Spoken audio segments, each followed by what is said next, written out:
Buenas tardes, tengan todos. Para los que no he tenido el gusto de conocer en persona, me gustaría presentarme. Mi nombre es Dorothy Cavazos y soy la directora académica de Cendic Education.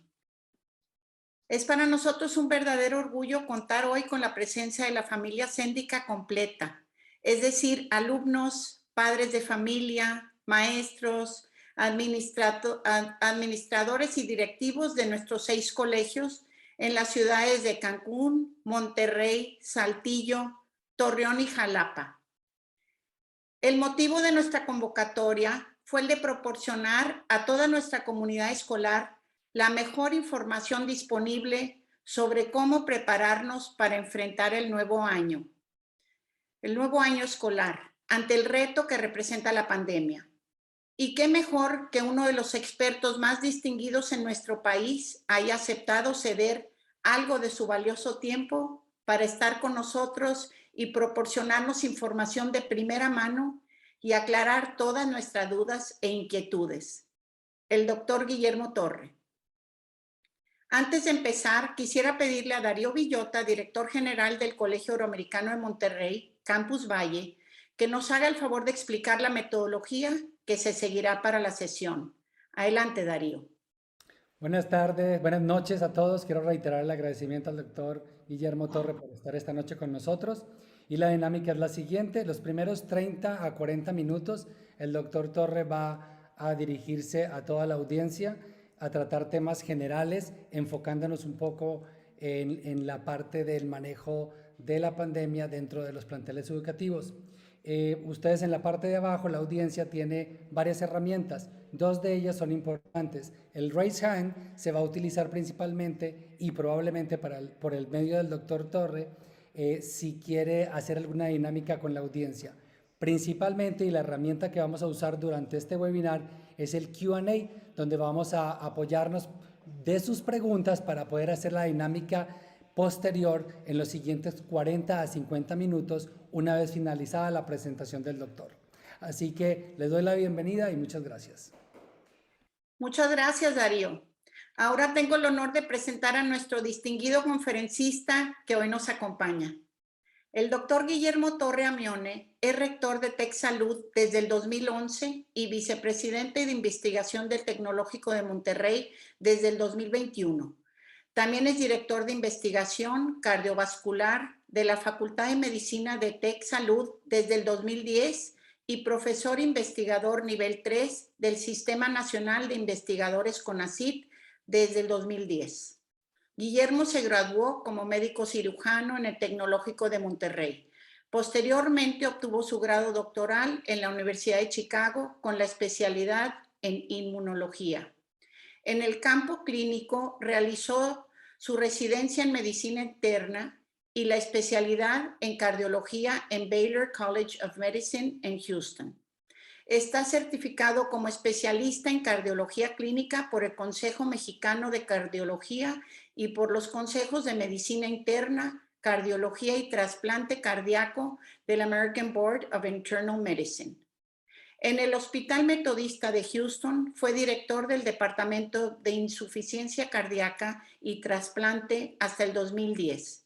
De 1999 a 2006 fue miembro del Consejo de DeBakey Heart Center y fundó el Laboratorio de Trasplantes.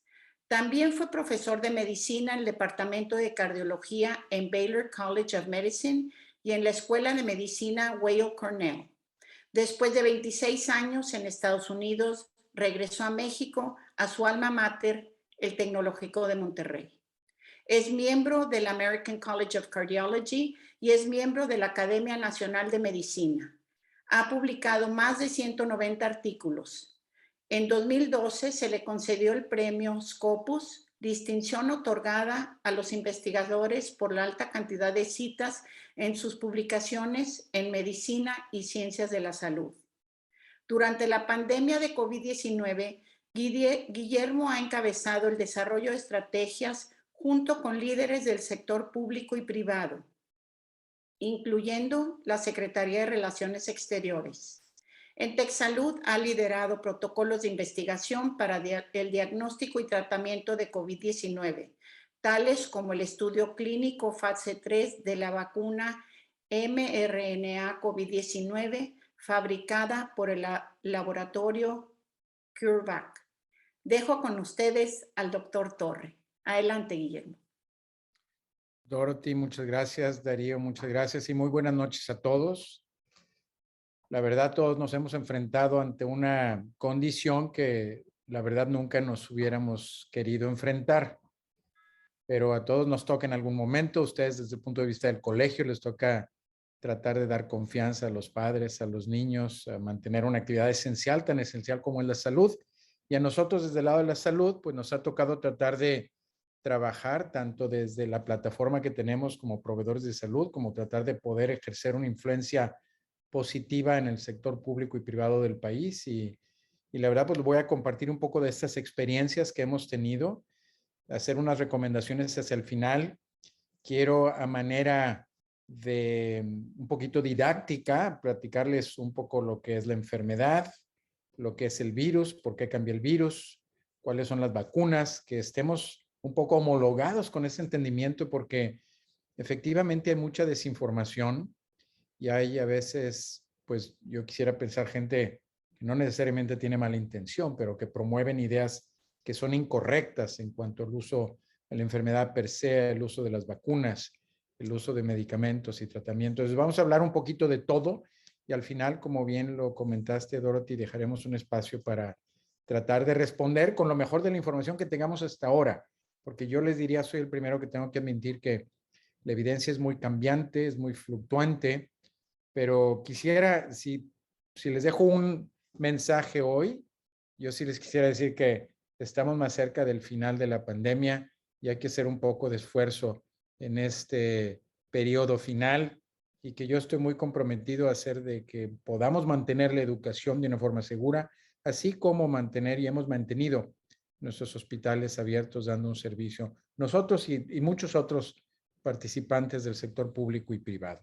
Entonces con esto introductorio voy a compartir pantalla y empezamos un poco esta conversación en donde voy a hacer énfasis de algunos puntos importantes. Seguramente para muchos de ustedes esto que van a ver puede ser bastante sencillo, a otros se les puede parecer complicado. Voy a tratar de hacerlo lo más sencillo y relevante para todo el público en general. Entonces, miren, esta información que ven ahorita en la pantalla representa los casos que hemos tenido en México durante la pandemia. Ya llevamos prácticamente 2 años. En el extremo izquierdo de esta diapositiva vemos el inicio, la pandemia en México. Los casos empezaron a aumentar en marzo, en abril. En el estado de Nuevo León vimos un aumento muy importante aproximadamente en el verano, como se ve aquí en esta diapositiva. Este es junio del 2020, todo el año 2021 volvimos a tener una segunda o una tercera ola. Si nosotros vemos, si a este le llamamos la primera ola, a este le vamos a llamar la segunda ola, que fue en el invierno pasado. Luego el verano pasado tuvimos una ola importante, que puede o no ser esta variante Delta, pero ahorita estamos viviendo en enero del 2022. Lo que yo les diría es esta cuarta ola, asociada con un incremento muy rápido de casos y el pico más grande de casos que hemos visto. Ahorita vamos a hablar de las características y variantes y no, pero simplemente lo que quiero que vean es que durante estos prácticamente ya 2 años, 1 año, 8 o 9 meses, hemos tenido en nuestro país una mortalidad documentada de cerca de 300,000 muertos. Entonces, no ha sido una pandemia inconsecuente, no ha sido una condición fácil o sencilla. Ciertamente no es ni ha sido ninguna gripa normal. Ha sido una enfermedad realmente catastrófica. Yo les digo 300,000 muertos, pero la realidad es que cuando vemos las muertes que no están bien documentadas, la mayoría de los expertos estima que al menos tenemos con las mejores estimaciones, no con un afán de ser alarmistas, el doble de las muertes que están certificadas o que están claramente documentadas en estas plataformas internacionales. De tal forma, es probable que tengamos al menos 600,000 muertes en un periodo de tiempo que yo les diría, es bastante corto para una pandemia de esta naturaleza.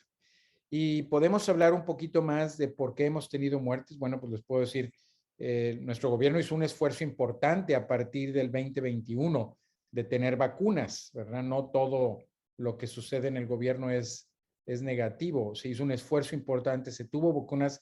Quiero que pongan atención, por ejemplo, a este tercer pico. Yo les diría, si no tuviéramos vacunas en México, si no hubiéramos tenido, este pico pudiera haber sido bastante mayor. Entonces, sí tenemos una situación bastante catastrófica, pero pudo haber sido todavía mucho peor.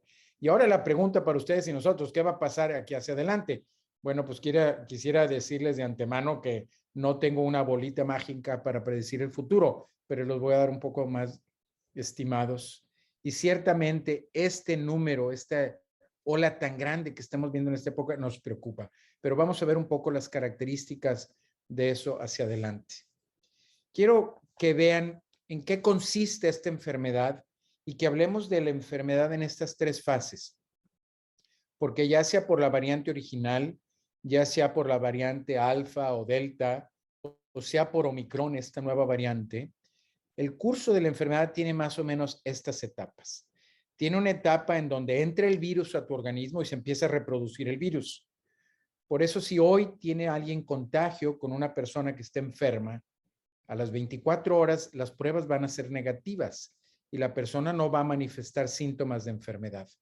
Pero ¿qué es lo que sucede? El virus se empieza a replicar y al empezar a replicarse de una forma importante, empieza a tener una fase en donde le llamamos la fase pulmonar, mucho más frecuente para las variantes originales que para la variante Omicron, pero también en la parte Omicron existe.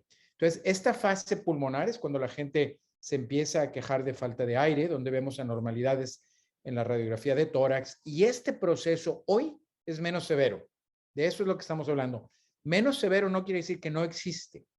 Y posterior a esta fase de replicación en donde empieza a dañar ya sea las cavidades superiores respiratorias o los pulmones, entonces se viene una etapa hiperinflamatoria que genera una gran cantidad de condiciones asociadas. Y obviamente no quiero con esto pretender que todo mundo entiende medicina, no es mi objetivo. Yo les diría, es importante que todos tengamos esta claridad de entendimiento porque así se comporta la enfermedad. Una primera fase de alta replicación del virus y en los primeros días no lo detectamos. Una segunda fase en donde afecta ya sea la parte de las vías aéreas respiratorias superiores o los pulmones, en donde vamos a detectar esa enfermedad. Y luego el virus puede desaparecer del organismo, pero ya creó una fase hiperinflamatoria. Y eso lo vimos mucho en las primeras olas. Ahorita yo no les puedo decir con contundencia con qué porcentaje lo estamos viendo. Lo estamos viendo menor que anteriormente. Eso sí se los digo con claridad, no solamente por reportes de la literatura, sino por lo que estamos viendo en nuestros hospitales, pero sí vemos algunos pacientes que enferman con gravedad. Entonces, ¿qué les diría yo y ahorita en anticipación? Esta nueva variante que vemos tiene los mismos comportamientos, pero con menos severidad, con menos frecuencia de afección, pero claramente no es una gripe cualquiera y no se cura nada más con catarro. En la gente que tiene cambios muy leves, no necesita necesariamente tratamiento específico. Pero tanto las variantes anteriores como la variante de Omicron pueden afectar el pulmón y les pongo estas radiografías para que se queden con una imagen visual de cuál es el daño que puede provocar la enfermedad. Y por eso médicos como yo o personas en el sector salud que tienen la responsabilidad de cuidar a los demás, nos preocupamos.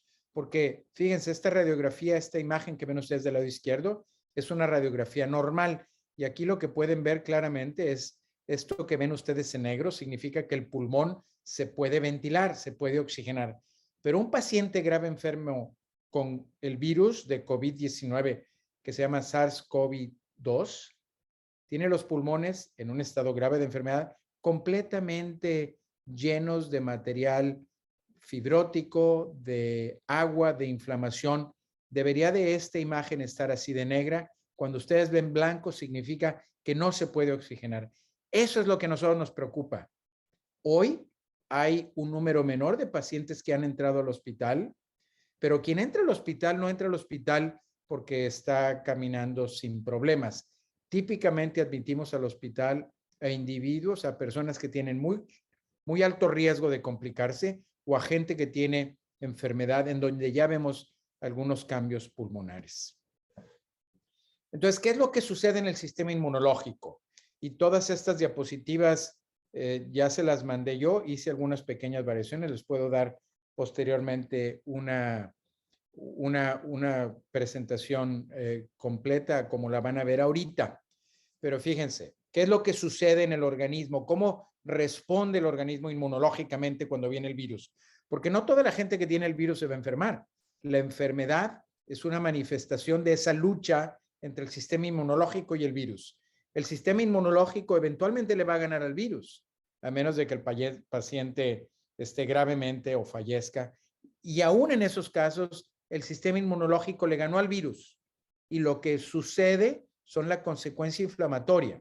Entonces, ¿quién empieza a atacar el virus del sistema inmunológico? ¿Cuáles son esos componentes? Pues mire, aquí está el virus, aquí ven a ustedes este virus. Típicamente, este y muchos de los otros virus estimulan al sistema inmunológico con estas dos estrategias importantes que tenemos como defensas. Las células B que producen anticuerpos, aquí ven, es una célula, la puse grande, muy poderosa, que está produciendo anticuerpos. Y otra componente importante del sistema inmunológico que no vemos mucho es el que se mide en los laboratorios especializados, pero también altamente efectivo y probablemente muy importante de mantener una memoria inmunológica, que son los linfocitos T. No quiero más allá que darles a ustedes el mensaje que los mecanismos de defensa en contra de este virus son dos. Células B, así las conocemos, que producen una gran cantidad de anticuerpos, y las células T que interactúan directamente con el virus y tienen la capacidad de matarlos. ¿Por qué eso es importante? Porque las vacunas que utilizamos engañan al sistema inmunológico no proveyendo un virus activo, pueden darle señales para que se produzcan proteínas o puede ser una vacuna a través de proteína, pero lo que estamos estimulando sin tener el virus que puede enfermar es la producción de esta cantidad de anticuerpos. Y hoy, seguramente muchos de ustedes se han hecho pruebas de anticuerpos. Cuando se han vacunado, se estimula un anticuerpo muy particular que se dirige en contra de lo que llamamos la proteína espiga del virus. Y esa proteína espiga del virus es esa que ha cambiado bastante ahora con Omicron. No ha desaparecido, pero ha cambiado. Por eso, de alguna forma, los anticuerpos, cuando se producen en contra del virus, se producen contra muchas proteínas, no solamente contra la proteína espiga.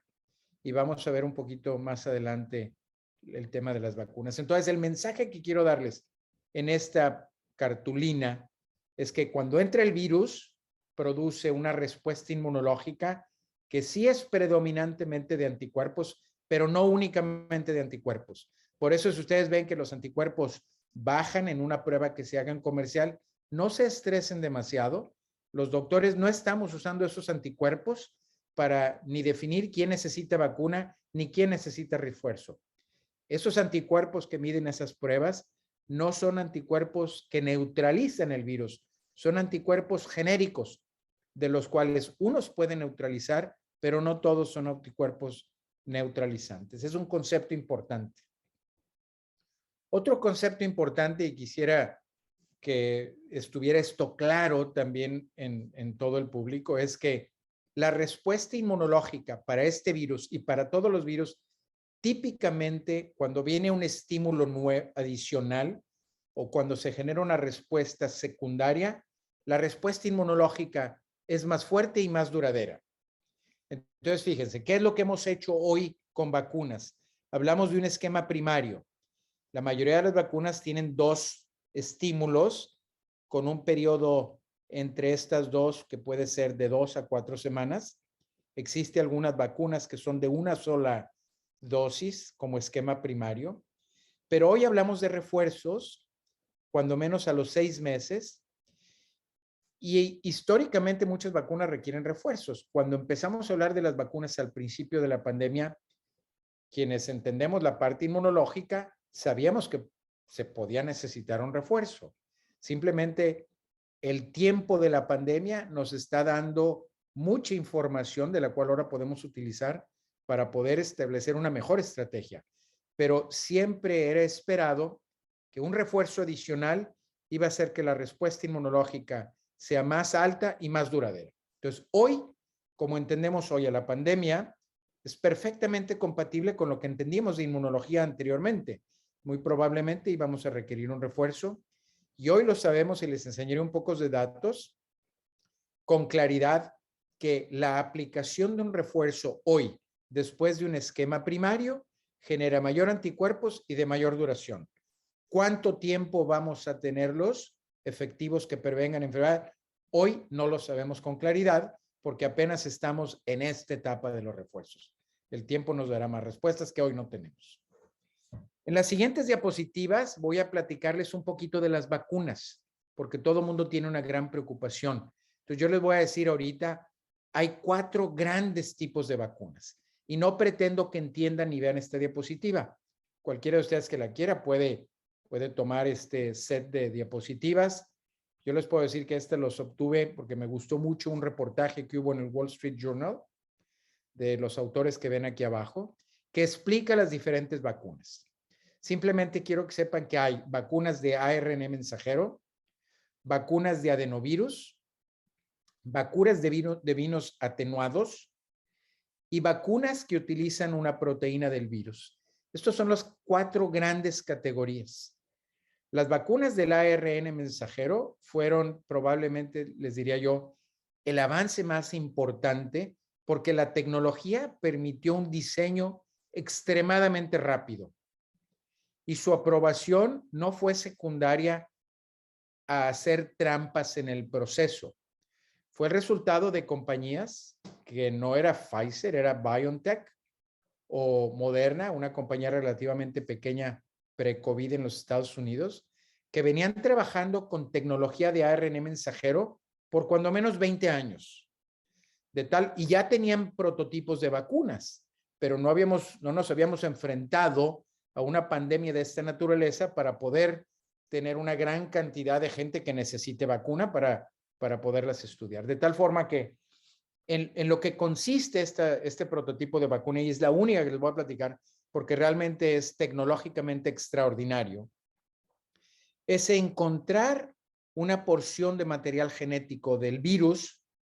Acuérdense, el virus se secuenció en enero del 2020 y a las semanas o a los meses ya teníamos el prototipo de vacuna porque a través de la secuenciación se pudo identificar una porción de la proteína de coronavirus en general que ya se habían estudiado, que era la más teóricamente relevante para inducir anticuerpos que protejan de la enfermedad. Entonces, se identificó las secuencias del RNA. Eso se puede producir en una fábrica. Hay máquinas que secuencian. Entonces, estos segmentos de RNA mensajero se produjeron, se estabilizaron y se incorporaron en una partícula lipídica, en una burbuja de lípidos. De tal forma que esa es la vacuna del ARN mensajero. No entra ni modifica no entra ni al núcleo de la célula.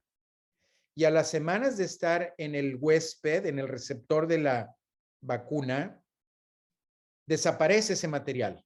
Pero ese material ya provocó que células del humano o células del chimpancé cuando se trataron o de los ratones produjeran esa proteína que se llama la proteína espiga, que se reconoce como extraña y entonces producimos los anticuerpos justo como si fuera el virus, como los ven aquí. Esta cantidad de anticuerpos se está produciendo después de haber generado esa vacuna. Entonces, miren, lo más importante que quiero que vean, y yo todavía les voy a decir, me sorprende cuando veo a gente que cuestiona la efectividad de las vacunas. No les voy a platicar mucho de estos estudios, pero simplemente quiero que vean documentación científica que fue arbitrada por científicos europeos y americanos, publicada en las revistas más relevantes de ciencia del mundo. Ven del lado izquierdo los resultados de la vacuna Pfizer y los resultados de la vacuna Moderna. Y esto se hizo en abril del 2020, en mayo del 2020, en donde voluntarios, antes de que existieran vacunas aprobadas, se vacunaron. y se vacunaron 40,000 gentes. A la mitad se les dio vacuna activa y a la otra mitad se les dio lo que los científicos conocen como placebo. Y lo que quiero que vean, vamos a poner atención del lado izquierdo en Pfizer.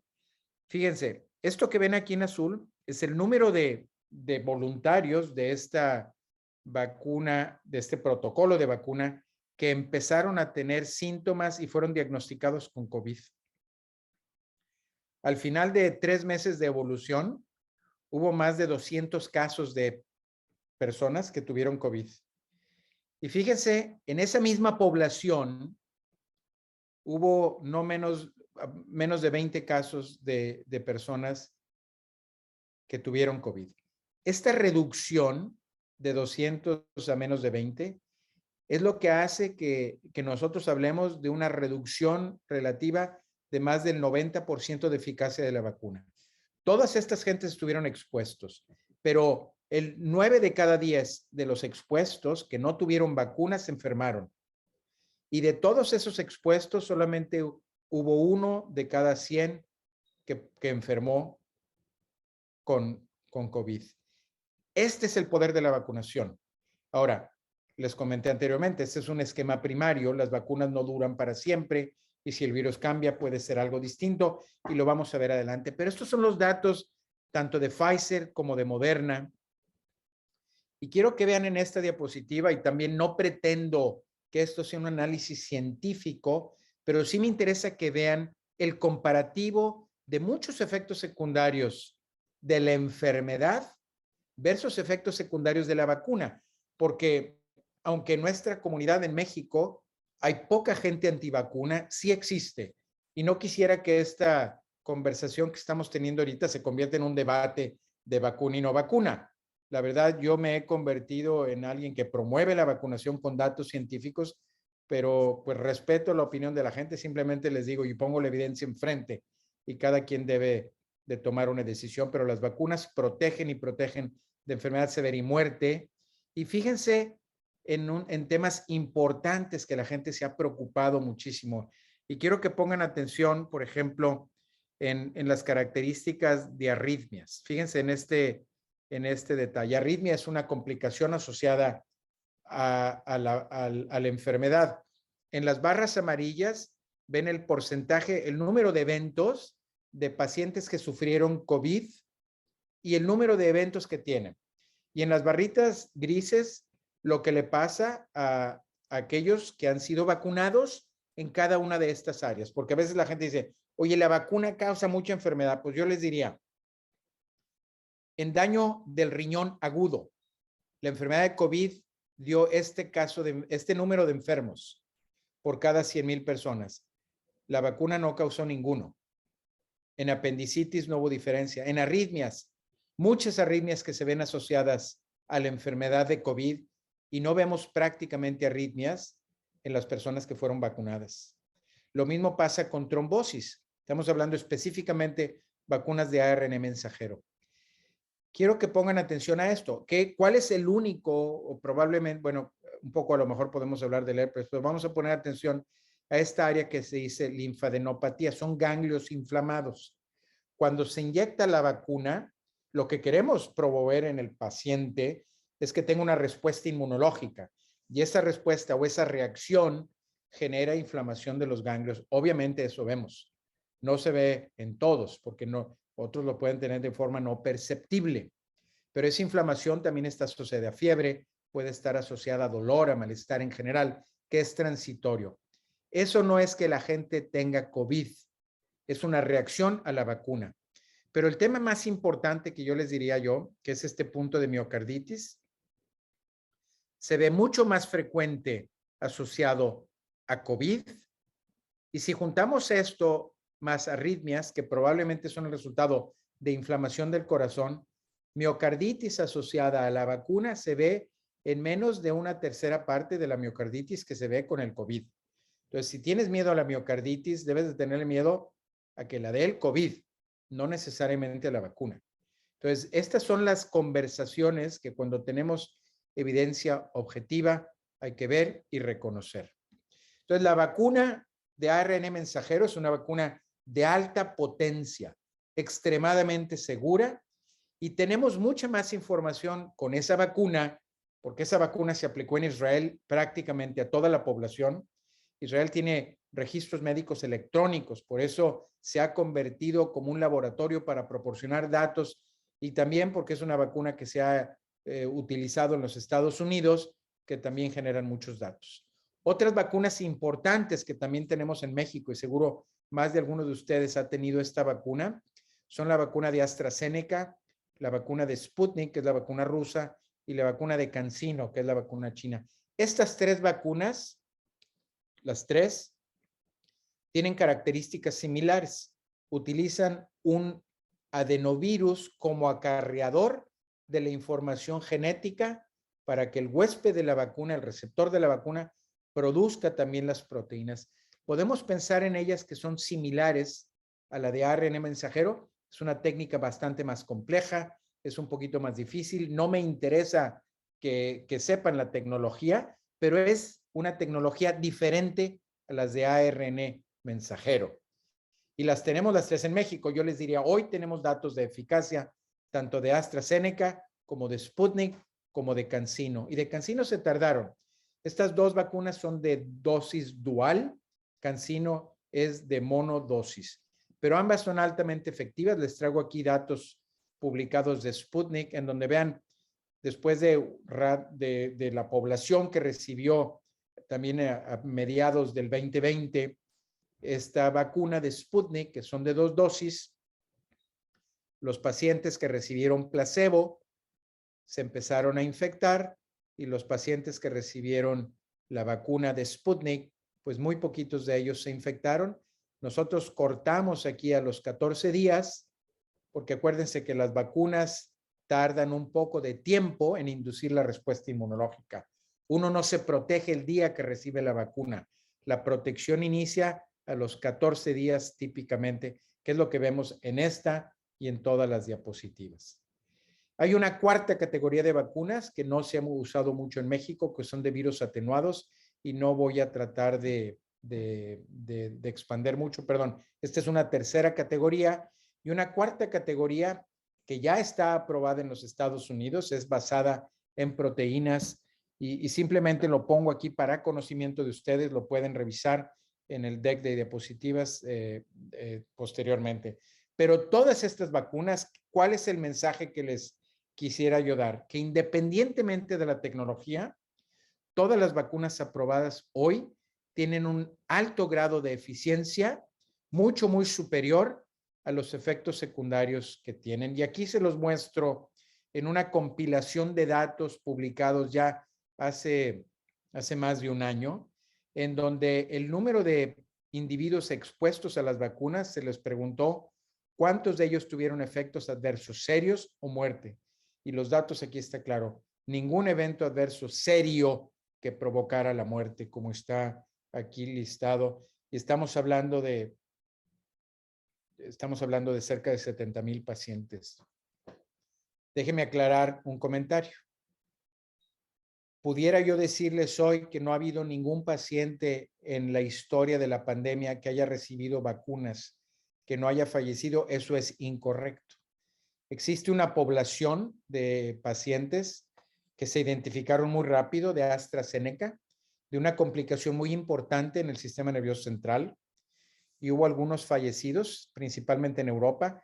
Y desde ese momento, ahora la vacuna de AstraZeneca se ha aprendido a utilizar diferente, y hay pacientes que representan un riesgo adicional en donde no se recomienda su uso. Pero aún en esos casos, el número de personas que tuvieron complicaciones, que se vio después de haber sido aplicada a millones, la recomendación de la Organización Mundial de la Salud es continuar aplicándola, eliminando poblaciones de riesgo en esa vacuna en particular.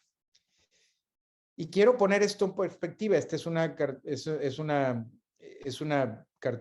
un dibujo que nos enseña realmente qué es lo que hacemos las vacunas. A ver, las vacunas no protegen al 100%, en ningún caso. Y hay individuos que tienen ciertas condiciones médicas o por la edad que no van a hacer una respuesta inmunológica poderosa. Pero este es el mensaje. Si tú estás expuesto sin este armamento, ¿verdad?, medieval, y te tiran flechas, todas las flechas van a penetrar. Pero si estás protegido y tienes este armazón que te protege, pues te va a entrar una o te van a entrar dos, pero no te van a entrar las 57. Eso es lo que hacen las vacunas. Y aun cuando entra, esta va a ser débil. Y es lo que estamos viendo hoy con Omicron. Pero ese es el concepto importante de la vacuna. Y yo les diría, cuando hablamos de vacunas, hay que hablar siempre de riesgo-beneficio. Con contadas excepciones hoy, yo les diría, las vacunas ofrecen un beneficio enorme a un riesgo extremadamente bajo. Y ese es el poder de la vacunación el día de hoy. Estamos hablando ahora de regreso a clase y por eso continúo haciendo énfasis en la importancia de la vacunación, porque sí tenemos un problema en nuestro país. México ha decidido no vacunar a jóvenes. Yo estoy en total desacuerdo con esa política y estoy de acuerdo con la política del CDC americano, en donde todos mayores de 5 años deben de ser vacunados. Y el refuerzo se le está dando prácticamente a todos. Desafortunadamente, no soy responsable de la política mexicana, ni entiendo todo. Les quiero decir que de mi parte hemos hecho un lobby muy grande y hemos hecho un gran esfuerzo, y no solamente ni la institución que represento, el tecnológico, ni yo en lo personal, pero también hay muchos otros doctores que han sido líderes de opinión, que estamos luchando activamente, pero no hemos podido hacer un cambio importante en la estrategia. Pero la vacunación es una de las, pues no, si les diría yo, es obviamente el instrumento de protección más importante que tenemos, aparte de evitar el contagio. Y como somos entes sociales y vivimos en un mundo que ya lleva pues muchos meses en confinamiento, pues la reactivación de alguna forma se conviene importante, y para la reactivación la vacunación es la estrategia más importante. Bueno, y el virus ha cambiado, y el virus cambió, pues no porque quiso ser más malo el virus hoy, la verdad. ¿Por qué cambian los virus? Y creo que es importante que les explique un poquito, porque pues sí, hoy hay Omicron y probablemente que vaya a haber algún otro, pero a lo mejor es otro virus. El virus cambia porque cuando se está reproduciendo en una persona, la reproducción del virus requiere que se copie su material genético, pero el material genético del virus se copia a través de una máquina de replicación del mismo virus. Y resulta que esa máquina no es muy efectiva. El virus no tiene muchos mecanismos de control. Entonces, al estar copiando material genético, puede copiar incorrectamente una o dos secuencias y entonces se genera una proteína un poquito diferente. Por eso hemos visto tantos virus que cambian.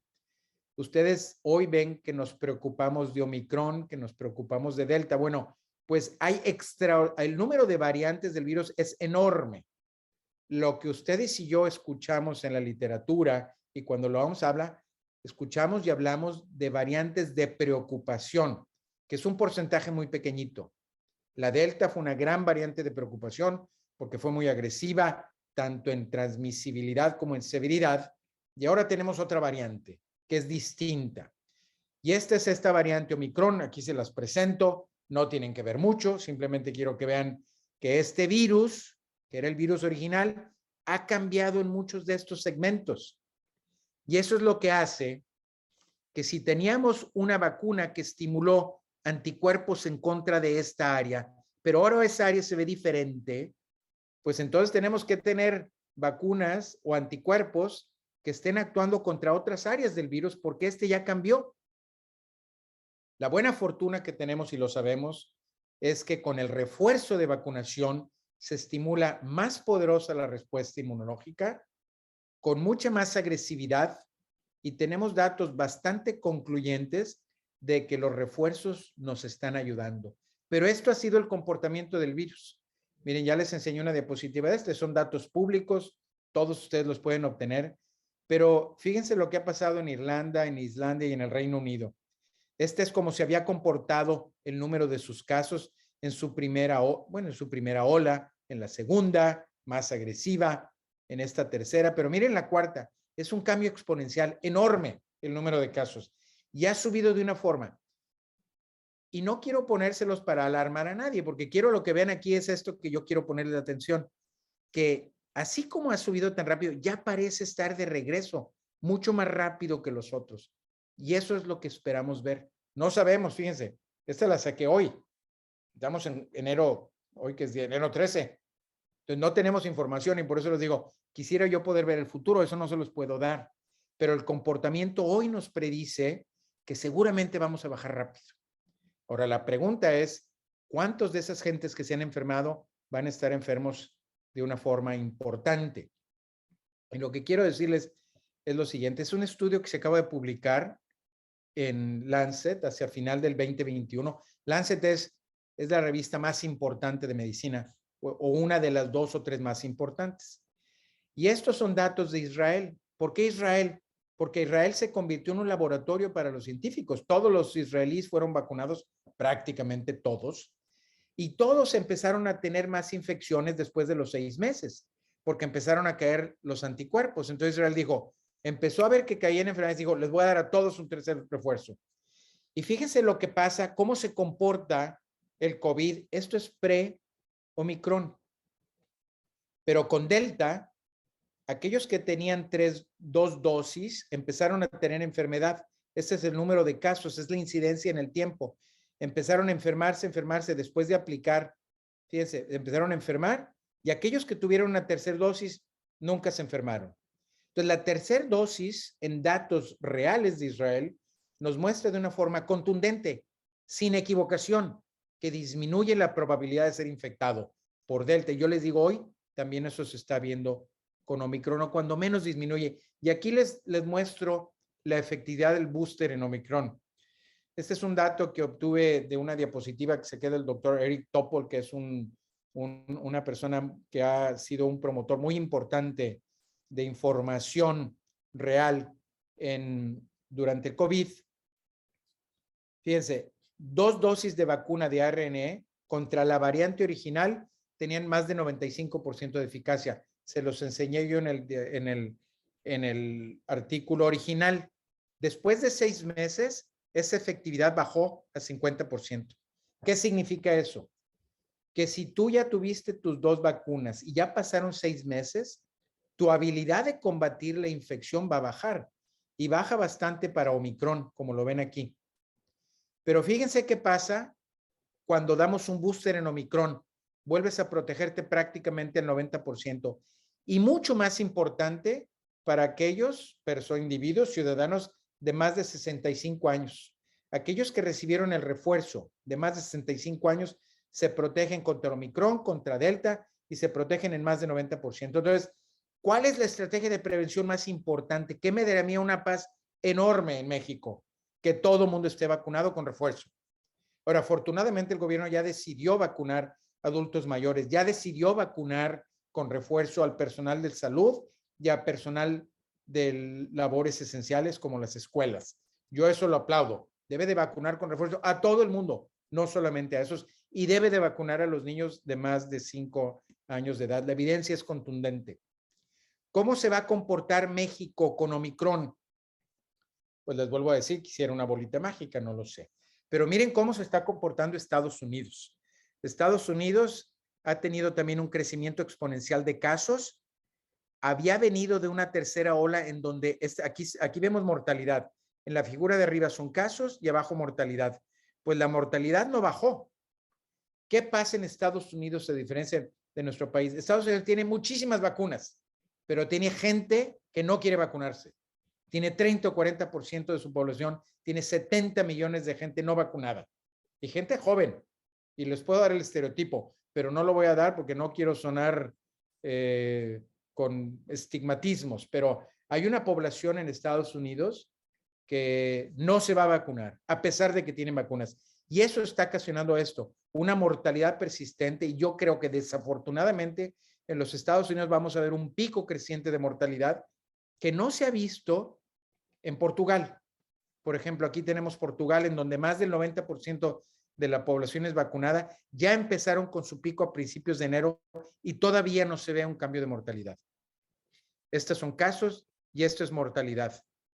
Y en México empezamos con este pico, pero este pico nos empezó pues más tarde que Portugal. Todavía no sabemos qué va a pasar.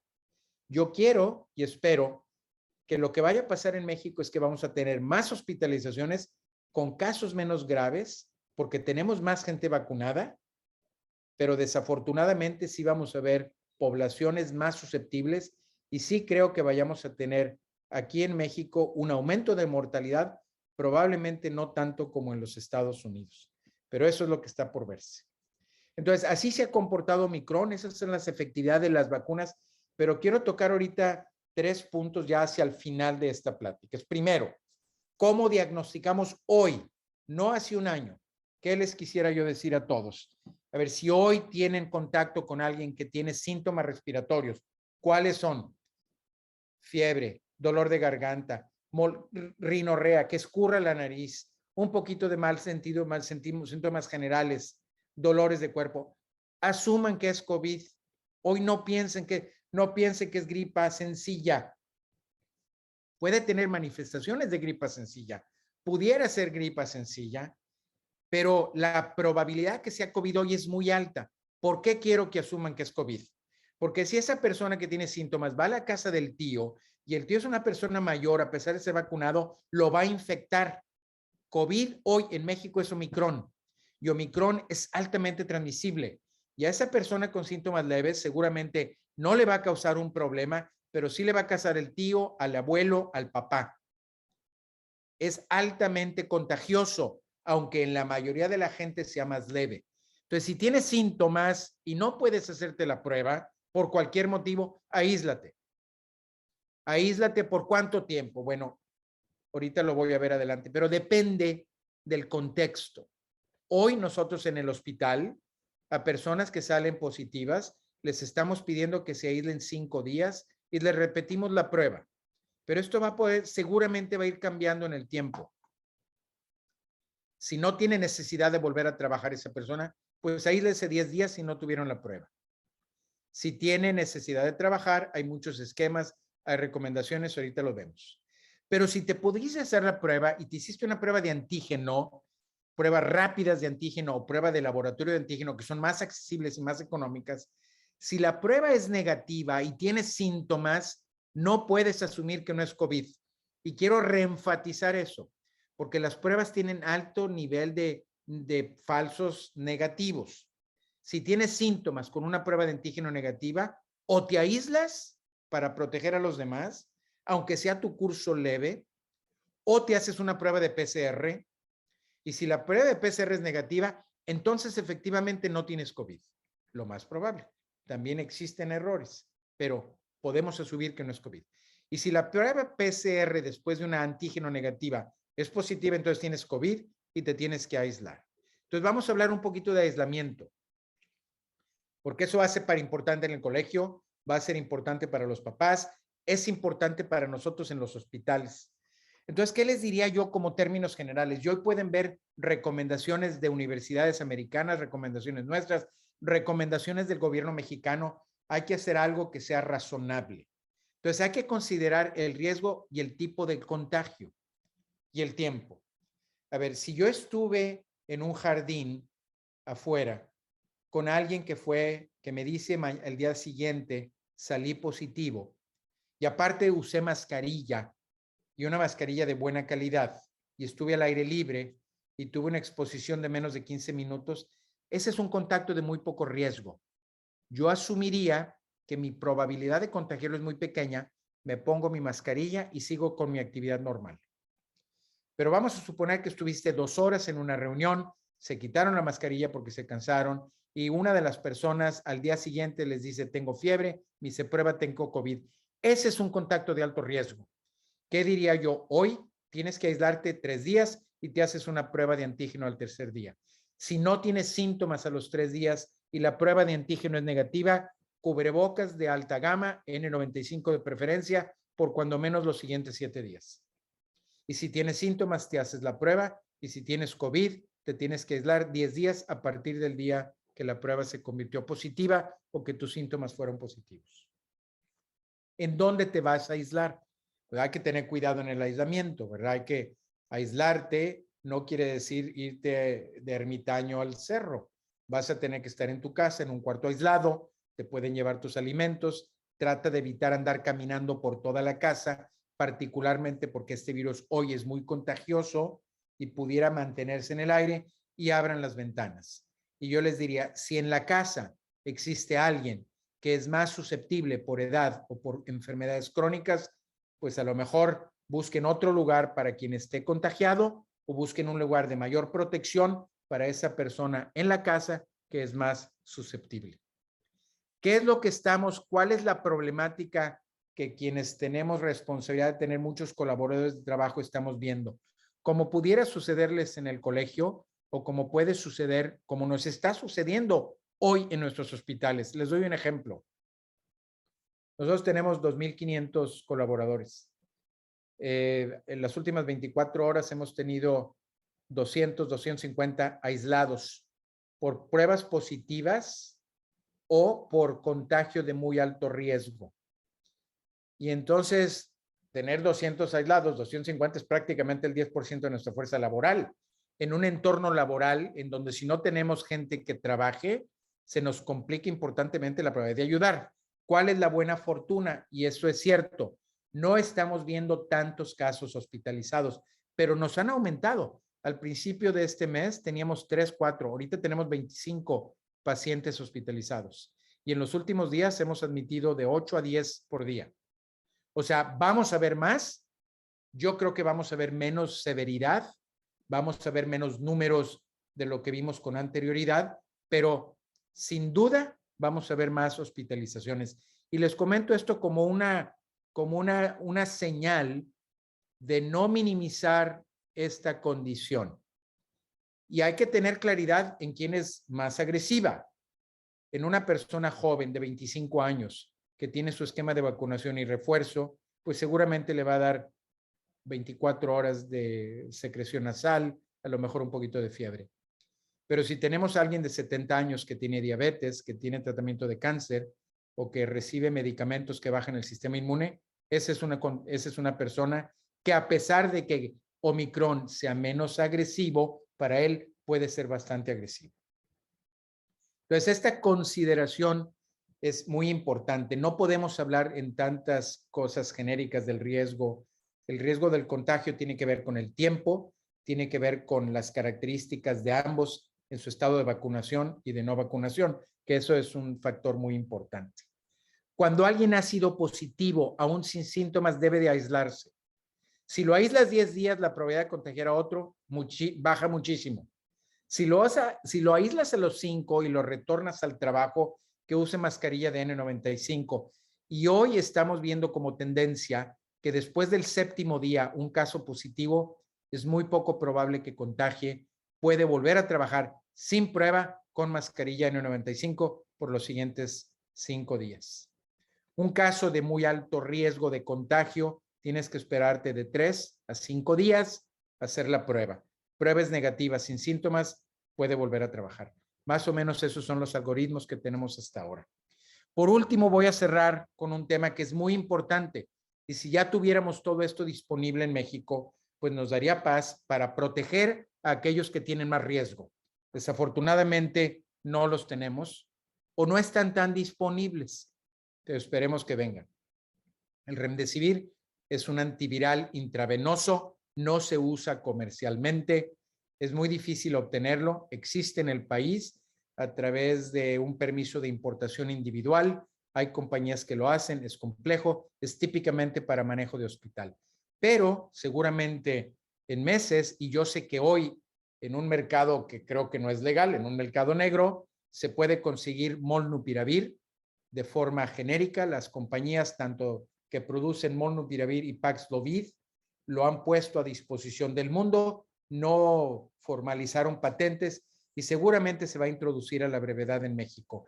Pero quisiera yo decirles que estos 3 medicamentos, ya sea intravenoso o oral, solamente son efectivos o son más efectivos en las primeras horas de detectar la enfermedad. Cuando alguien está enfermo, después de una semana de estar contagiado, su efectividad disminuye radicalmente. Entonces, son medicamentos que no son para el uso público, no debe de la gente buscarlos y ponerlos en su caja fuerte, debemos de tener y ser una conducta cívica apropiada, de usarlos responsablemente con indicación médica. Nosotros hoy no tenemos disponibles estos medicamentos en el hospital, pero seguramente va a haber mecanismos para distribución. Se acaban de aprobar tanto el Molnupiravir como el Paxlovid en México, pero hasta el momento, hasta el día de hoy, no hay una distribución adecuada. Y hay también anticuerpos que están disponibles en Europa, en Estados Unidos, no en México. Fuera de esto, y puse esta diapositiva a propósito, porque no hay tratamiento efectivo que exista y que sea contundente. Ha habido muchas buenas intenciones con medicamentos. Por ejemplo, el más popular, ustedes conocen, es la ivermectina. Bueno, pues ha habido muchísimas publicaciones. Ni el productor de la ivermectina, ni los centros, ni la CDC en Estados Unidos, ni la Secretaría de Salud Mexicana, ni la OMS avalan el uso de ivermectina, no porque tengan una agenda contra quienes la promueven, porque la evidencia científica en múltiples estudios randomizados indica que no es efectiva, ni tampoco la evidencia experimental, porque la cantidad de dosis de ivermectina que se necesita para poder tener efecto in vitro es masiva, nunca se da en humanos. Lo comento porque hoy, seguramente en muchas de sus comunidades, de sus hospitales o en las clínicas les recetan ivermectina. Yo no la he recetado a nadie. Nosotros en nuestro hospital no la recetamos, y no la recetamos por querer hacer un argumento en contra de, porque ninguna sociedad de enfermedades infecciosas, ni europea, ni americana, ni latinoamericana, de ciencia médica, la avala. Nosotros hacemos comunicaciones consistentes con eso. La gente da antibióticos. Cuando tienes COVID, los antibióticos no funcionan. La acitromicina no funciona para COVID. Hace 3 días vi una receta con acitromicina, levofloxacina e ivermectina. A ver, son buenas intenciones de la gente. Los doctores sienten que tienen que recetar para que la relación del médico y el paciente sea efectiva. No funcionan. No se den medicamentos que no sirven. Por favor, yo se los diría con claridad si funcionaran. No funcionan. En el hospital, en algunas condiciones, cuando hay una superinfección, utilizamos antibióticos, pero es otra condición. Y probablemente lo otro que quiero aclarar con contundencia es que también hay muchos doctores que en casos muy leves, y esto lo comento porque Omicron, hay muchísimos casos y la gente va al doctor y veo gente con casos leves que tienen recetas de antibióticos y recetas de dexametasona o esteroide o meticorten. Si ustedes dan meticorten, dexametasona o esteroide en una etapa temprana de la enfermedad, suprimen el sistema inmunológico y el virus se replica más. Los medicamentos que disminuyen el sistema inflamatorio, como esos que les describí, se utilizan en fases tardías de la enfermedad. No son para gente que tiene pocos síntomas. Por favor, no permitan que se los den. Y lo comento con claridad porque prácticamente y con una gran frustración de mi parte, veo estas recetas con mucha regularidad. ¿Cuál les diría yo que es la estrategia más importante hoy, a pesar de vacunas, a pesar de ventilación? Es el uso de la mascarilla. Y hay que hablar de qué mascarilla. Vean esto. Cuando 2 personas que tienen virus están protegidos con la mascarilla, vean aquí hasta abajo, la probabilidad de contagiarse es muy pequeña. Si hay contagio y no hay mascarilla, es muy alto, y mucho más hoy con Omicron. ¿Cuál es la mejor mascarilla? No sé si la pueden ver aquí. Este es un ejemplo. La mascarilla que yo estoy usando hoy es una mascarilla N95. Es un poco más cara, hay que hacer algo de esfuerzos. Hay KN95. Pero particularmente en este momento de la pandemia, si tú estás en contacto con mucha gente, si no tienes tu refuerzo todavía, o si eres mayor, o si tienes enfermedades crónicas, mi recomendación clara es usar mascarilla N95, porque esta tiene un alto grado de protección. Una mascarilla de una bandana o de tela ayudan muy poco. Si vas a usar una mascarilla de tela, mi recomendación es usar una mascarilla quirúrgica y arriba una de tela. Y yo les diría, probablemente, aparte de todo lo que les he platicado, mi mensaje más poderoso es el uso de la mascarilla. Nosotros hicimos un estudio en el hospital de ver dónde se infectaba la gente Y yo les puedo decir, con las medidas de protección que tenemos en el hospital, nuestra conclusión fue que no tuvimos muchos, pero hemos tenido a lo mejor de los 2.500, unos 60, 70 colaboradores que se han infectado. Y nuestro análisis es que la mayoría de las infecciones no son en el ambiente laboral donde estaban usando mascarillas N95. Esto no solamente muestra la evidencia de otros, les estoy compartiendo evidencia real nuestra que lo hace para mí totalmente creíble. Resumo la intervención con estos 5 puntos. Estamos en las últimas semanas y esto se va a acabar. Omicron nos ha llegado de una forma contundente. Está entrando agresivamente en el país y vamos a ver muchos casos más. Esto no es para alarmarse, ni mi objetivo es alarmarlos. Omicron es realmente menos severo, pero es más transmisible. Cuando infectamos a muchos más, aunque es menos severo, algunos se van a enfermar. Y esos algunos tienen características especiales. Ya se los comenté. Típicamente no vacunados o sin refuerzo, adultos mayores y con múltiples enfermedades. Hay un estudio muy importante recién publicado de experiencia en el Reino Unido. Y aquellos que han fallecido con Omicron son pacientes que tienen 4 condiciones de comorbilidad y han tenido esquemas incompletos de vacunación. Entonces, hoy tenemos un armamentario importante que es la vacuna, sabemos cómo protegernos y si eres tú de alguna población de más riesgo, cuídate más. Tú sí cuídate más y los demás tenemos que tratar de hacer nuestra vida cuidándonos de alguna forma con un poquito más de entendimiento de cómo es el virus. Hoy tenemos estas herramientas que no teníamos hace un año y medio. Los virus y los refuerzos, las vacunas y el refuerzo dan la mejor protección para evitar la enfermedad grave. Que no les quede la menor duda. Si hoy hay alguien aquí que no cree en la vacuna, respeto sus creencias, pero yo les digo, lo que les he presentado es evidencia objetiva y contundente, avalada por todas las organizaciones de salud del mundo. No hay un complot universal para destruir la humanidad. Hay un complot para ayudar a prevenir más mortalidad en el mundo. Y las medidas de protección son altamente eficaces. Y yo les diría, va a haber muchos contagios, los estamos viendo, la mayoría van a ser leves, pero Omicron no es gripa. Y Omicron se asocia en algunos de esos con más probabilidad de diabetes, a un diabético lo enferma más, se asocia con inflamación a veces del cerebro o del corazón. Entonces, no se dejen creer de que es bueno contagiarse. Claro que no es bueno. Hay que evitar el contagio, hay que vacunarse y hay que darse el refuerzo. Dorothy y Darío, pues con mucho gusto con esto termino. Espero que haya sido información que les ayude a tomar decisiones y con mucho gusto tomo algunas preguntas y voy a terminar de compartir esta pantalla. Muchísimas gracias, doctor Torre. Escucharlo a usted es una bocanada de aire fresco, toda esta información. Ya había mucho rato que no volvíamos a ver la parte científica de la enfermedad y nos habíamos enganchado en el día a día de ella. Lastimosamente vamos a volver un poco a eso porque pues representamos a los colegios. Aquí nomás tenemos unas 7,000 familias representadas a través de Sendika y me van a ahorcar si no hago ciertas preguntas.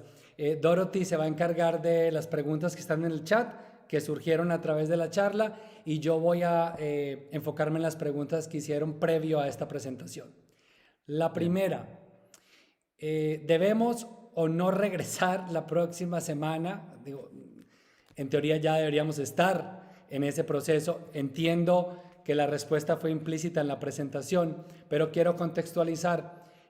Hace 6-7 meses era mucho más fácil tomar decisiones porque eran menos las variables.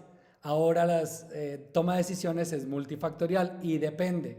Nosotros, directores, líderes y maestros en la educación, pues tenemos el conocimiento académico, no el médico, y nos basamos en lo que los profesionales como usted dicen día a día. Pero ahorita nos encontramos con una situación un poco más compleja porque hay más variables. Entonces, la pregunta es regresar o no, y aquí están los factores. 1, el semestre pasado, en la mayoría de los colegios, nuestros maestros no se enfermaron.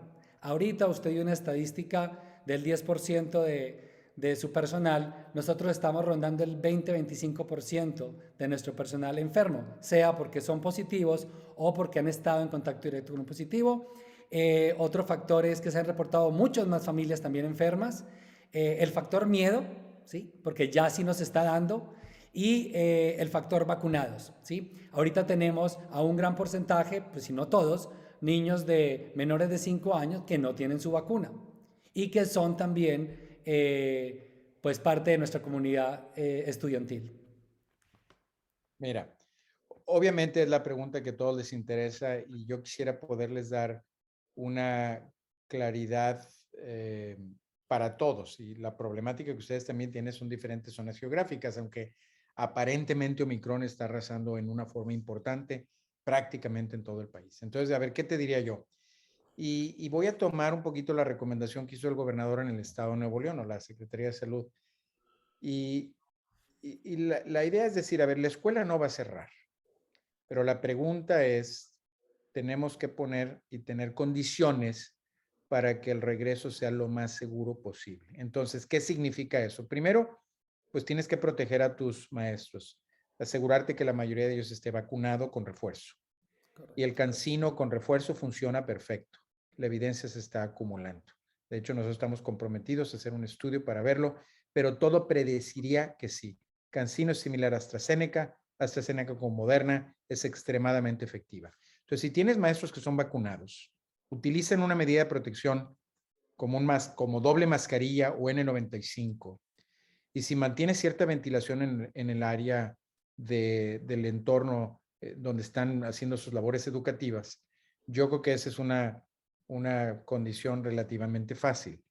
Ustedes tienen una problemática menos compleja que las instituciones de salud pública porque cuentan con menos recursos. Ustedes tienen mayor facilidad de decisión. Probablemente también tienen una comunidad que tiene más acceso en forma individual a poder comprar mejores mascarillas, ¿verdad? A lo mejor a llevar a los hijos, porque a lo mejor no están trabajando los dos al mismo tiempo. Entonces, hay que entender un poco la dinámica. ¿Yo qué diría? Sí volver a la escuela con esas precauciones, probablemente tener horarios diferentes, cuidarse mucho más estas semanas. Yo les diría, a mí sí me gustaría ver números reducidos de gente en los colegios, porque creo que va a haber mucha infección, van a ser leves. Números reducidos con mascarilla, hacer que todos los niños usen mascarilla, ¿verdad? Seguramente habrá grados escolares donde es más complejo, pues entonces a lo mejor ahí tendrás que decir, pues muy poquitos o no, pero como principio general, tratar de mantener la educación. Yo sí estoy de acuerdo con eso. Ahora, del lado de los papás, a ver, también si alguien se siente incómodo, pues que no lo mande. Y ustedes vean la forma de cómo proveerle educación a distancia, ya sea en línea o con materiales. Ayer tuve yo una sesión con otros 3 expertos que yo respeto mucho, el doctor Alejandro Macías, el doctor Paco Moreno y una socia del doctor Moreno que se llama Brenda Gómez. Yo probablemente fui de ellos 4 el que tenía un poquito más de sensibilidad a recomendar que sí hubiera más educación presencial.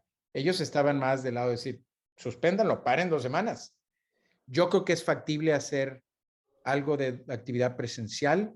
Yo no forzaría a los papás que se sientan incómodos, ya sea por su condición laboral, a lo mejor por el entorno en donde viven, por la gente que pueden exponer, pero esta ola va a pasar y va a pasar en un par de semanas. Entonces, en esa conversación que tuvimos ayer, decir, bueno, pues si te esperas 2 semanas más, ¿cuál va a ser el impacto negativo? Yo también creo que es muy poco, pero por otro lado, yo sí también creo que tanto la actividad de salud como la nuestra no ha parado nunca.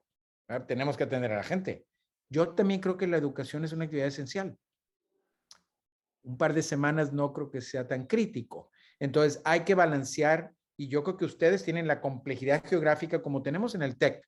Nosotros no hemos puesto en el TEC una política para el país.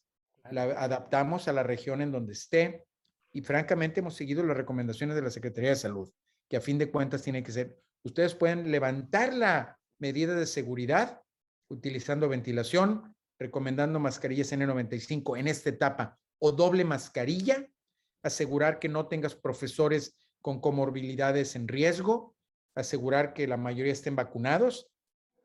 No vas a poder exigirle, y hablo para los papás que nos estén viendo, a ver, Si ustedes viajan a Estados Unidos porque iban de viaje anteriormente, pues hagan un viaje a la vacuna.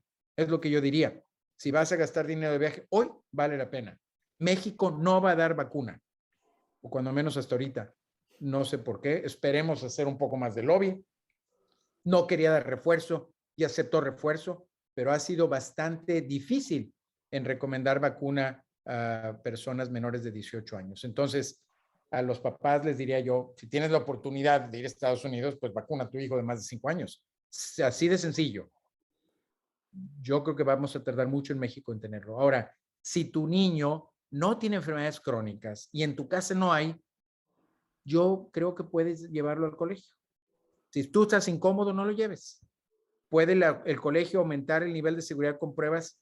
Creo que es muy complejo. Hay colegios que lo están haciendo. Yo no estoy seguro que tienes que hacerlo. Pruebas aleatorias creo también que son de poca utilidad.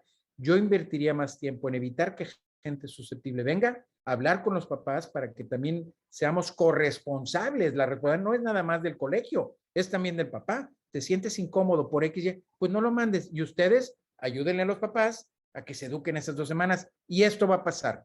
Yo no quiero que la gente se lleve aquí un sentimiento de alarma.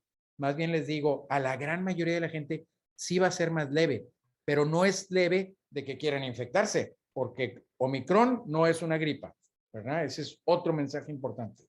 Sí, correcto. Para ser congruentes con nuestro campo de trabajo, pues educar, no controlar. Definitivamente con eso me quedo.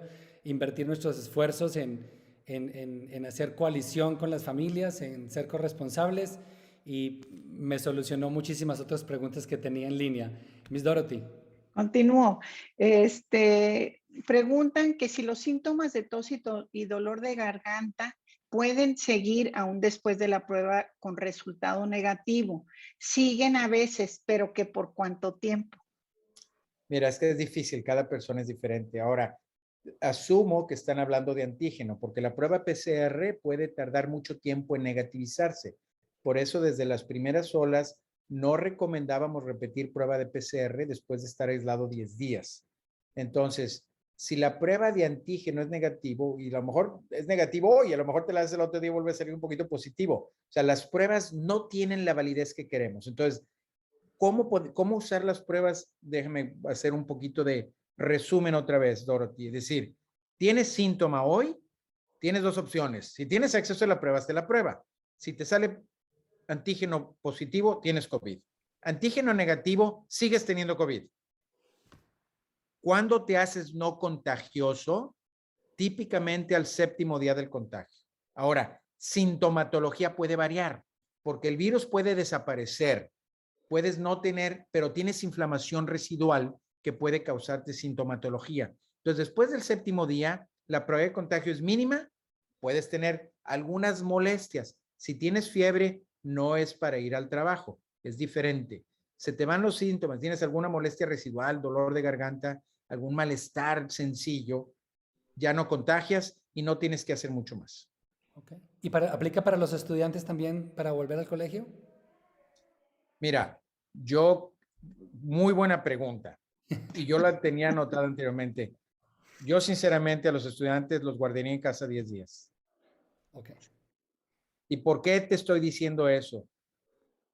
Porque ese estudiante, si tiene menos riesgo de contagiar al 7º día, ¿verdad?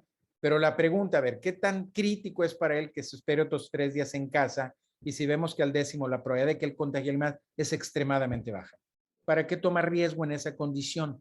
Esa sería mi recomendación. 7, 10 días, ¿verdad? Yo la llevaría a 10 días.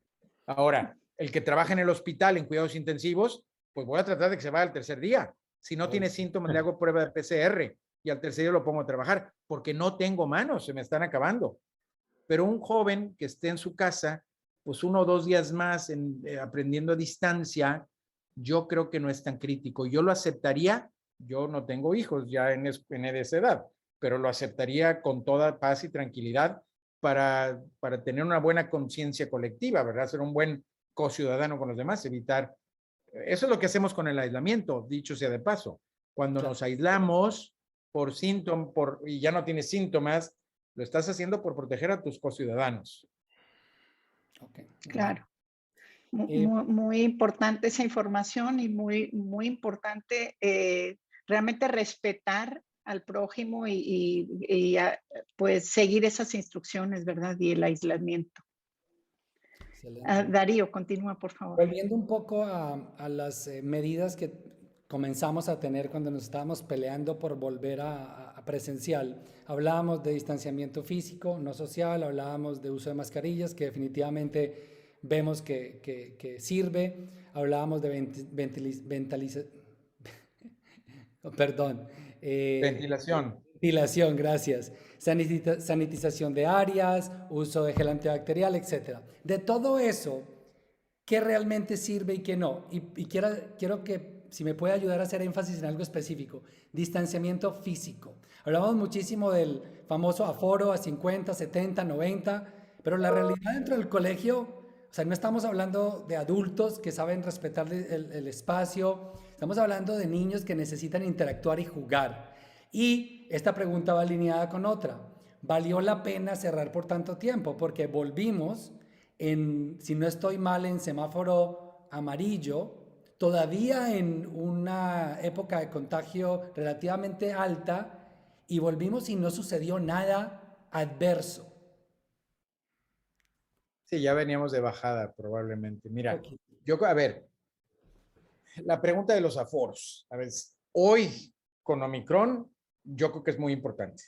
Okay. Porque Omicron es altamente transmisible.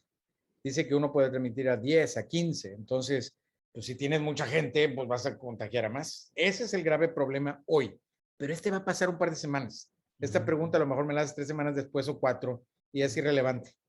Okay. Entonces, a ver, yo creo que el aforo hoy tiene un poquito más de sentido.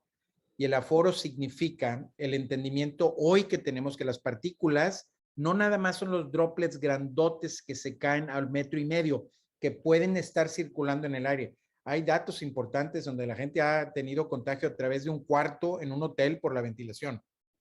Eso significa que las partículas pueden estar en el aire. Entonces yo creo que el aforo sí es relevante, ¿verdad? Por la cantidad de gente, ¿verdad? La distancia, a ver, que yo estoy sentado contigo al lado de 1.5 metros, francamente, si tengo cubrebocas, si tú cubrebocas, creo que es poco. Sí, las partículas grandes son relevantes, pero eso es solamente un componente. Las otras chiquitas andan por ahí. Entonces, el aforo sí creo que es relevante. A ver, 2 metros, 1.5. El problema es que cuando hacen recomendaciones generales, a ustedes les impacta en cuántos niños pueden venir al colegio. Lo entiendo, ¿verdad? Pero sí creo que es necesario disminuirlo. Ahora, la evidencia ha sido un poco experimental. Si hay datos en particular para las gotas grandes, que cuando viajan sí caían en 1.5 metros, pero hoy sabemos que circulan otras en el aire también. Claro. Entonces, a ver, ¿cómo contrastaría yo? Pues sí hacer un aforo menor, tener ventilación, yo creo que es muy importante. Ventilar es más importante. Y bueno, la mascarilla. Yo te digo, ¿y la distancia? Bueno, a eso me refiero un poquito, distancia al aforo. Yo creo que la distancia es importante, pero francamente, Dorothy, a ver, 1.7, 1.5 y 2 metros, I think it's irrelevant. Perdónenme el anglicismo, pero bueno, pues estamos aparte, vi americano ahí abajo, entonces contesté. Pero mira, esto es lo poderoso. Hoy la mascarilla es muy importante. A ver, yo no quiero decir hoy que no me he contagiado, pero pues no sé qué vaya a pasar mañana. Pero claro, no he dejado de usar mascarillas de estas en el contexto del hospital. No he dejado de trabajar desde el inicio de la pandemia. He viajado, he estado en aviones y no es de que tenga una protección especial. Obviamente estoy vacunado y tengo mi refuerzo, pero no he tenido contagio y yo creo que seguramente me ha ayudado la mascarilla, me ha ayudado a pesar de que he estado en contacto cercano con la gente en el hospital. Entonces me dice, ¿el contacto es importante? Sí es importante, pero yo creo que es más importante ventilación, creo que es más importante la mascarilla. Pero miren, el aforo lo determina la Secretaría de Salud. Y la Secretaría de Salud no habla para el euroamericano, habla para todo el pueblo y todos los colegios. Entonces, yo fuera el secretario de Salud Pública, también limitaría el aforo. A ver, ¿cuánto es? Nos podemos pelear en cuánto, pero bueno, ese es otro tema, ¿verdad? Más se pelean los restauranteros, ¿verdad? Más se pelean los de los bares. Yo creo que en un bar cerrado, pues es un problema, pues hay que disminuir el aforo. Pero disminuido, también se van a infectar si ahí hay enfermedad. La gente está hablando, está gritando y no se cuida, ¿verdad? Entonces, pues evitas un poco con el aforo, ¿verdad? Yo sí creo que sí evitas un poco. Claro. Gracias. Miss Dorothy. Otra pregunta. Si me contagio de COVID, ¿cuánto tiempo debo de esperar para ponerme el booster o el refuerzo? Típicamente 3 meses, ¿verdad? Acuérdate que la infección natural es un booster natural. Entonces, si tienes tus 2 vacunaciones, tienes Omicron, pues vas a tener, todavía no tenemos datos claros de laboratorio que muestran el suero de alguien así, en donde lo cultivan en contra de virus original, Delta y Omicron para decirnos qué tan poderoso es. Esos estudios van a venir, pero intuitivamente lo que sabemos es que la infección natural protegía contra Delta, con Omicron va a proteger contra Omicron seguramente y contra otros coronavirus. Entonces a los 3 meses más o menos. Oye, si Perfecto. no tengo la opción más que a los 2, pues póntelo a los 2, ¿verdad? Sí, ¿Verdad? Sentido común. Oigan, me da un claro. poquito de pena, Dorothy, pero durante la plática he tenido un par de llamadas de urgencia que voy a tener que Ups. atender. Si no les importa, pues a lo mejor tomamos una más y cerramos porque tengo que tomar Claro una que llamada, sí. desafortunadamente, de un caso de COVID que está ahorita en emergencia. Tranquilo, le voy a Claro. hacer la última pregunta para que le mande un mensaje, como esto queda grabado, un mensaje a la audiencia, a nuestra comunidad externa. ¿Qué mensaje le mandaría a usted a los padres de familia que en su afán de, pues, de retornar otra vez a la vida normal, a veces tomamos shortcuts, tomamos atajos que pues, nos ponen en peligro? Un ejemplo es usar tempra en las mañanas para reducir la fiebre y mandar el niño o la niña al colegio, o disfrazar síntomas COVID, potencialmente COVID, como alergias o enfermedades estacionales. Bueno, a ver, yo creo que son temas muy importantes. A ver, primero yo quiero decirles, la pandemia va a terminar y cada vez estamos más cerca y no solamente yo, pero muchos sí pensamos que probablemente este va a ser el periodo más importante hacia el final que vamos a vivir. Y ciertamente esta variante es menos agresiva en forma individual. Entonces, este no debe de ser un mensaje de alarma. ¿Por qué levantamos la voz? Porque si hay muchos infectados, aunque sea menos agresiva, nosotros vamos a ver más enfermos. Y sí nos preocupa. Y nos preocupa porque esto no es una gripa. Omicron es un virus diferente, es más agresivo con más consecuencias. Pero la gran mayoría de quienes nos está viendo son relativamente jóvenes, no tienen enfermedades comorbilidades, sus niños están sanos. Si llegaran a contagiarse, van a tener un cuadro relativamente leve. No es para que vayan a contagiarlos, es para que se cuiden, pero que tengan la paz de que van a salir adelante y van a salir bien. Ahora, volver a la normalidad es importante para ustedes y para mí. Yo les diría, traten de volver a la normalidad en conjunto con el colegio. Busquen la forma de que se pueda dar actividad presencial, continuar algo de actividad a distancia, ya sea por estos medios o por trabajo en casa. Busquen un poquito trabajar con su estado, viendo el tema de los aforos. Y yo apelaría en este último comentario a la conciencia social.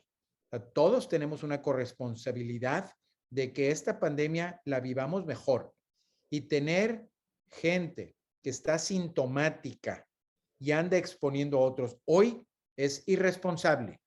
A ver, les ha pasado a ustedes con papás, nos ha pasado a nosotros con enfermeras, con personal médico que sabe. Yo no quiero ponerle un calificativo negativo, quiero pensar que es no tener conciencia. Entonces yo diría, seamos hoy, después de 100% conscientes de que los síntomas hoy, a menos de que estén 100% descartados, es COVID. A ver, a la escuela tampoco tienes que ir con gripa, porque la gripe también se contagia. Correcto. Entonces, gripa o COVID o Omicron o Delta, no vas, punto. Y luego puedes disecar lo que es. Entonces yo diría, pero les pasa a ustedes, nos ha pasado a nosotros igual, en profesión médica. Entonces no pongamos un calificativo negativo, pero apelemos a la conciencia y que este mensaje hoy sirva para que eso quede absolutamente claro. Y yo creo que, a ver, el uso de mascarillas, el uso, la identificación de síntomas como COVID hoy para protegerte, importantísimo. Yo diría, pues que se queden con esos mensajes con absoluta claridad. Doctor Torre, muchísimas gracias por su tiempo. Miss Dorothy, ¿comentarios de cierre? Sí, pues muchísimas gracias, Guillermo. De veras que estamos seguros que esta valiosa información que has compartido hoy va a ser de mucha utilidad para toda nuestra audiencia, para nuestros colegios. Quedamos en deuda contigo por tu amabilidad, por tu excelente disposición. A la audiencia también le quiero dar las gracias por las preguntas. Espero que se les hayan aclarado muchísimas dudas. Y pues Darío, no sé qué más quieras agregar tú. Las preguntas que han quedado sin resolver, vamos a abusar un poquito de la confianza del doctor Torres, se las vamos a enviar, a ver si nos puede ayudar a resolver las más relevantes y se las vamos a hacer llegar. Muchísimas gracias y muy buenas noches. Con Buenas esto, noches pues a todos. finalizamos nuestro evento y pues a nombre de Syndica Education les deseamos todo género de parabienes para este año que apenas comienza. Y una última recomendación, sigámonos cuidando todos muchísimos. Buenas noches, muchas gracias a todos. Gracias, doctor Torre, nuevamente. Hasta luego. Buenas noches. Hasta luego. Hasta luego.